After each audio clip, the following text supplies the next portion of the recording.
got some absolutely explosive claims from March 2025 to unpack today. We're talking about a massive, hidden network supposedly buried deep beneath the 4,500-year-old Giza pyramids. I mean, think about it. These are monuments built from 2.3 million stone blocks, each weighing as much as a fully loaded shipping container, just sitting out there in the Sahara. For thousands of years, they've literally been humanity's greatest unsolved puzzle. But now, well, new satellite data is threatening to completely rewrite everything we thought we knew. To really wrap our heads around this, we're going to quickly walk through the shocking discovery itself, the whole mystery of the missing mummies, the actual radar tech driving these claims, the strict pushback from the scientific community, and finally, some truly undeniable mathematical anomalies. All right, starting off with part 1, a shocking underground discovery. These are the 2025 radar claims brought forward by scientists Corrado Malanga and Filippo Biondi. So the sheer depth of what they're claiming here is, well, it's staggering. They believe this network extends 650 meters straight down, that is over 2,100 feet, and they say it could stretch up to 2 kilometers long beneath all 3 of the main pyramids. You know, modern science has spent the last 150 years obsessively studying the visible structures above ground. But these scientists, they're arguing the real secret has literally been hiding deep below the surface this whole time. And their 3D models suggest some absolutely unbelievable features. If this turns out to be true, it completely throws out the idea that these 23 million stone monuments were just tombs. Their data points to 8 deep vertical shafts, and get this, each one has a spiral staircase winding right around it. Then, at the very bottom, instead of your standard burial spaces, they claim there are 2 massive hollow chambers. We're talking the size of 2 entire football fields each. Insane, right? Moving on to section 2, the mystery of the tombs, and why exactly the mummies were missing in the first place. To understand why this is such a huge deal, we have to look back at the tragic 1837 Menko Ray expedition. So a mummy actually was found inside a sarcophagus in the smallest pyramid. But in a terrible twist of fate, the transport ship taking it to Britain sank. It just went down. So with that one single piece of physical evidence sitting at the bottom of the ocean, historians basically had to assume the other larger pyramids must have also held mummies, and that they were just looted by grave robbers over the centuries.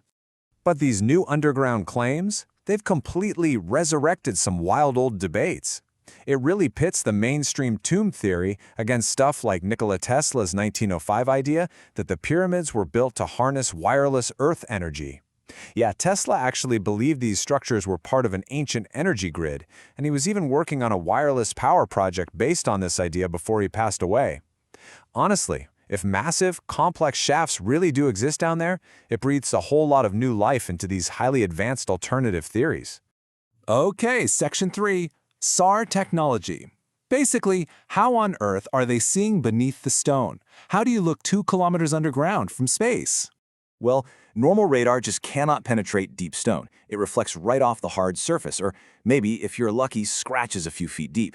So instead, they used synthetic aperture radar, or SAR, to capture unique signals from the Earth itself. It's this incredibly sophisticated way to peer through solid matter by completely rethinking what we're actually measuring. The methodology here is just fascinating. They measured the Earth's natural micro-vibrations. Think of it like this. Tapping an empty box sounds very different than tapping a full one, right? Our planet is constantly humming with these tiny micro-movements caused by wind, city traffic, even the flowing water of the Nile River. By feeding these distinct vibrational patterns into a computer, their software mapped the resonance to basically draw out 3D models of those deep shafts and massive chambers. Now for section 4, pushback from the scientific community, and the very loud demand for proof. As you'd expect, leading voices, like the renowned archaeologist Zahi Hawass, are strongly pushing back. He argues there's no truth to this at all, and the scientific community is asking a totally fair, logical question here. Hey, if this satellite tech is so revolutionary, why not test it first on a site where we already know exactly what's buried beneath?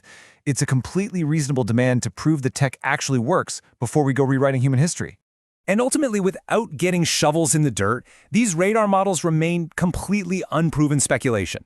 The researchers did officially request permission to dig so they could verify their 3D models, but the Egyptian authorities are understandably incredibly protective of the Giza Plateau. They firmly refuse to allow massive drilling based on nothing more than experimental satellite vibration data. Which brings us to section 5, mathematical anomalies. These are the undeniable facts. Even if you totally dismiss the radar claims, consider this absolute mind-bender of an anomaly. The exact geographic coordinate of the Great Pyramid perfectly matches the speed of light in meters per second. I'm totally serious. 29.9792458 degrees north versus 299,792,458 meters per second. And it's perfectly aligned to exact cardinal directions, north, south, east, west, with a precision that rivals and maybe even beats modern GPS. I mean, how is that even possible?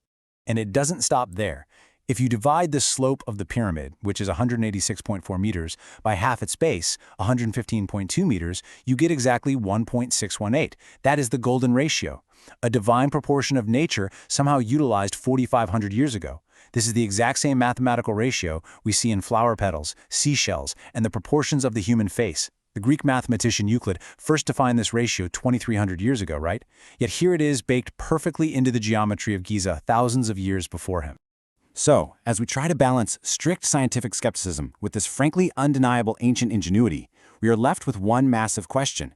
What else might truly be buried beneath the sands of time? If the builders were capable of such perfect mathematical wonders above ground, could they have built an equally miraculous network 650 meters below? I'm going to leave that for you to ponder.